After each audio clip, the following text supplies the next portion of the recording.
எப்போவாவது alarm of பண்ணி அசந்து தூங்கிட்டு அவசர அவசரமாக எந்திரிச்சு என்ன சமைக்கிறதுன்னு கன்ஃபியூஸ் ஆகிருக்கீங்களா? அந்த மாதிரி சமயத்தில் 4 கத்திரிக்காய் இருந்தால் 10 நிமிஷத்தில் ஒரு சூப்பரான லஞ்ச் பேக் பண்ணிடலாம். எப்படின்னு பார்க்கலாம் வாங்க.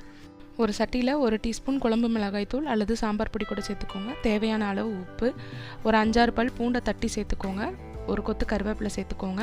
4 மீடியம் சைஸ்டு கத்திரிக்காயை இந்த மாதிரி குட்டி குட்டியாக கட் பண்ணி சேர்த்துட்டு கையிலேயே நல்லா பரட்டி விட்டுக்கோங்க. இதுலேயே 2 டீஸ்பூன் எண்ணெய் சேர்த்துட்டு ஸ்டவ் ஆன் பண்ணிக்கோங்க. மீடியம் ஃப்ளேம்லேயே வச்சு ஒரு 2 நிமிஷம் இதை வதக்குங்க. 2-3 நிமிஷத்துலேயே கத்திரிக்காய் வெந்துடும். இருந்தாலும் இது எண்ணெய் பிரிஞ்சு வர வரைக்கும் நல்லா வதக்கணும். அப்போ தான் சாதம் டேஸ்டியாக இருக்கும். மூடி வச்சு ஒரு 5 நிமிஷம் மீடியம் ஃப்ளேம்லேயே வச்சு வதக்கிக்கோங்க. இந்த மாதிரி நல்லா கத்திரிக்காய் வெந்ததுக்கப்புறமா இதில் 1 கப்பு சாதத்தை சேர்த்துட்டு கிளறி விட்டுக்கோங்க. அவ்வளோதான், கத்திரிக்காய் சாதம் ரெடி. உப்பு கரெக்டாக இருக்கான்னு செக் பண்ணிக்கோங்க. கடைசியாக கொஞ்சமாக கொத்தமல்லி இலை தூவ மறந்துடாதீங்க. சைட் டிஷ்க்கு நம்ம உருளைக்கிழங்கு செல்லக்குட்டியை வச்சு சாப்பிட்டு பாருங்கள், அருமையாக இருக்கும். ட்ரை பண்ணி பாருங்கள். பாய்.